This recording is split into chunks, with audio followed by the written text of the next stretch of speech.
Good morning. Today here I am with you with topic properties of bases.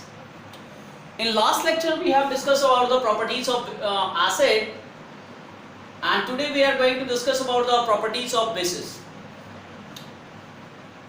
Student, you will have to understand that whenever I used to talk about the base, I used to classify the base in two parts: water soluble bases and water insoluble bases. Why I am talking here about the same? Because there is one another term is used for bases, which one is alkalis. So many times you have heard about that term, that alkaline solution, alkalis, right? Why? Because the water soluble bases are known as alkalis actually. What does it mean? Just like whenever we used to talk about in mathematics the prime numbers, you know that all the prime are odd. All the prime are odd, but all the odds are not prime. Just like we are having number 9. 9 is odd, but it is not prime. 15 is odd, but not prime. But all the prime are odd. Similarly, all the alkalis are bases, but all the bases are not alkalis. Means all the bases are not water soluble. So today we will talk about the alkalis actually. I told you that there are two kind of properties whenever we used to talk about the properties: physical properties and chemical properties.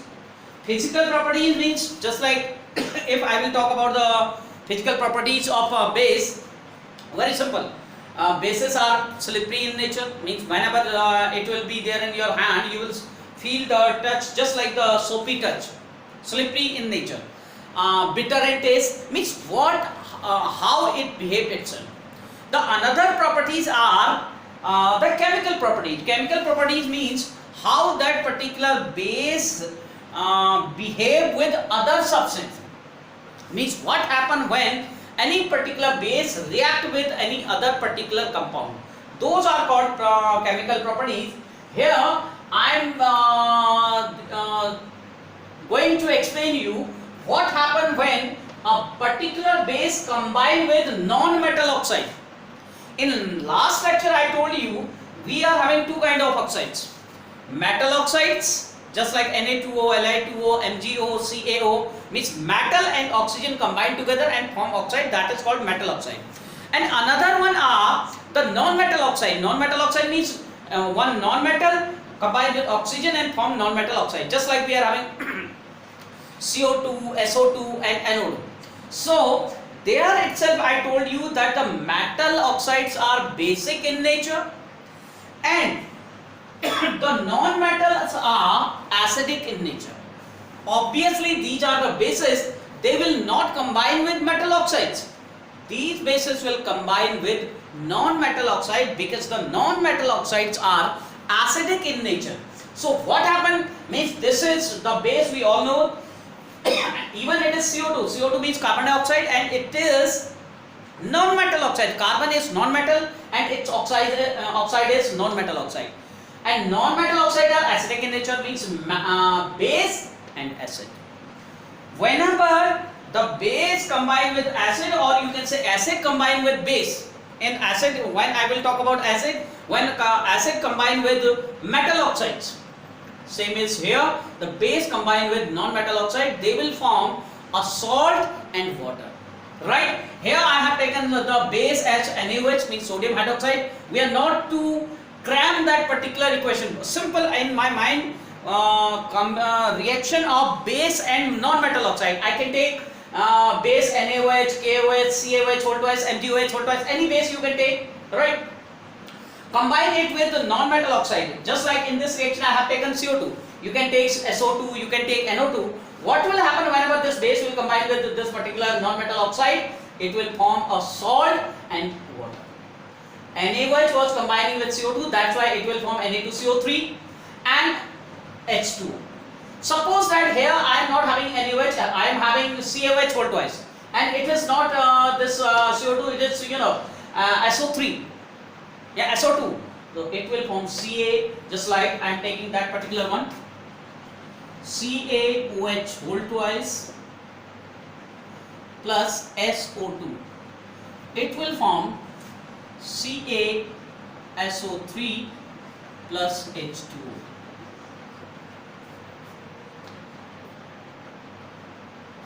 Right? Means any base, I am not just telling you to just cram the equation itself. You can write your own reactions, but you should have the valency of that particular metal and the particular compound which you are forming, with which just SO3 means sulfide, CO3 it is carbonate. So valency of carbonate is 2 and valency of Na is 1. That's why it is Na2SO3. Similarly, valency of Ca is 2, SO3 as well as 2. That's why it is CaSO3. Means the valency should be there in your mind. Then after you can write down the equation yourself. Another reaction we are talking, that is reaction with acid, and it is same as the upper reaction, but that was non-metal oxide actually. Now it is the pure acid. Whenever the base combine with acid or acid combine with base, they will form salt and water. In properties of acid as well as we have discussed this property. So you can take any acid, CaOH, just like I have taken calcium hydroxide. You can take sodium hydroxide, you can take magnesium hydroxide, you can take potassium hydroxide, combine with any acid, not only HCl. You can use HNO3, you can use CH3COOH. Means one base should be there and one acid. Then combine them with double displacement reaction. Here you will see that Ca is displacing H and H is displacing Ca. H is going towards OH and Ca is with Cl. Ca and Cl combine together and form CaCl2. H and OH combine H2O.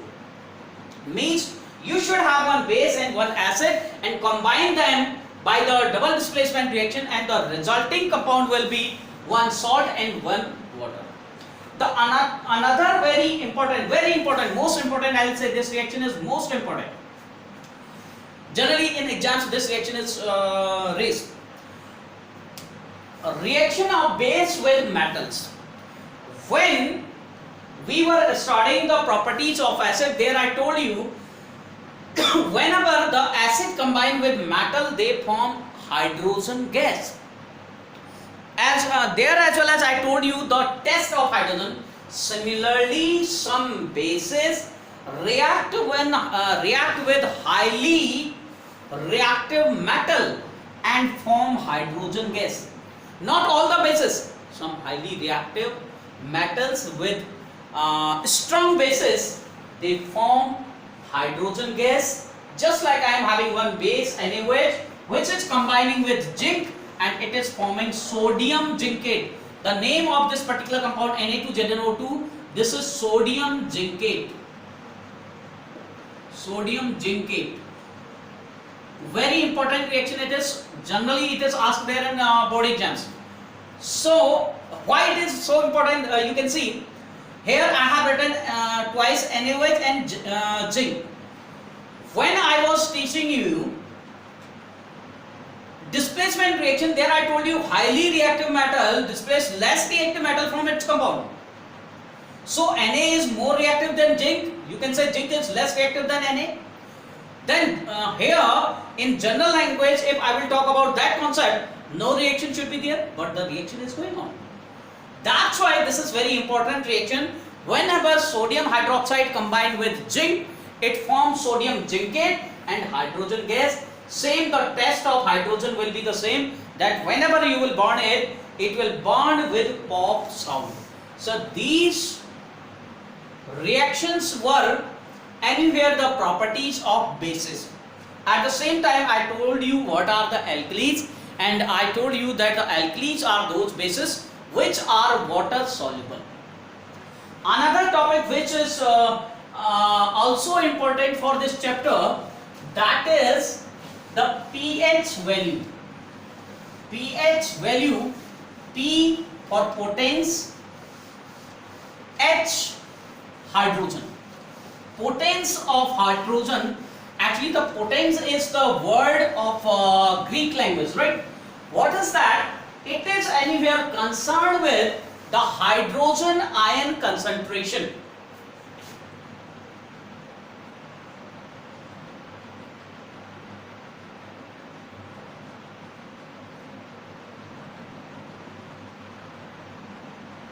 potence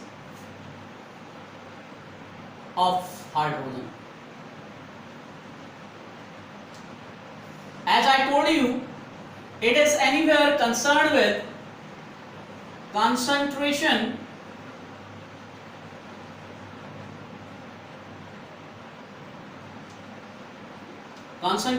of hydrogen ion in given solution. Student, in last lecture we have discussed about the indicators. There we have discussed about different kind of indicators, natural indicators and synthetic indicators. One common indicator was the litmus. Some another indicators are there which anywhere determine whether the solution is acidic or the basic. One of them is universal indicator. Whenever universal indicator is mixed with acidic and basic solution, it gives different colors. Through which we determine the acidic and basic character of any particular liquid or solution, whatever you can say. Up to now, with the help of litmus solution, we were only determining whether the solution is acidic or basic. Means if it is red to blue, this will be there, and blue to red, this will be there. Means only whether it is acidic or basic. Now the question is there, if any particular acid is any particular liquid is acidic. Now my question is there, how strong it is, how weak it is. Means the strength of that particular acid. Yes, it is acid, but what is its strength? Whether it is the strong acid or it is the weak acid. To determine that strength, you can say how acidic it is, we use pH value, which gives us information about the concentration of hydrogen ion. In pH value, there it is started from 0 and it is from 0 to 14. In which the 7 value, if the pH value of any particular solution is 7, it means it is neutral. And if it is less than 7, that is acidic. And if it is more than 7, it is basic. At number 7, just like we are having water. If we are having a sample of pure water, the pH value of pure water is 7, which tells us that the pure water is neutral in nature. At the same time, just like in our stomach, acid is produced by stomach walls. The value of stomach acid, that is 2, which is highly acidic. Means totally I want to tell you, if any particular acid is having a pH value 2, 1, 0, 0 means strong acid, and this side weak. At the same time, basic, at number 14 it will be strong, and here it will be weak. The acid which will have pH value 1, 0, 1, 2, they will be highly strong acidic in nature. Similarly, the bases which will have 12, 13, 14 as pH value, they will be strong base. Just like we are having soap solution. Soap solution is having pH value as 12, a strong base. At the same time, when I am talking about the neutral means 7. 7 is the pH value of the pure water, which is neutral, neither acidic nor basic. Means the pH value of any particular solution gives us information about the whether it is acidic or basic. At the same time, how acidic means how strong acid it is and how weak acid it is. as well as how strong base is that particular solution and how weak that basic solution is there. That we discuss about the pH. Whenever I used to find out the pH value in next higher class you will study, if I will define it, it is defined as pH is negative logarithm of hydrogen ion concentration.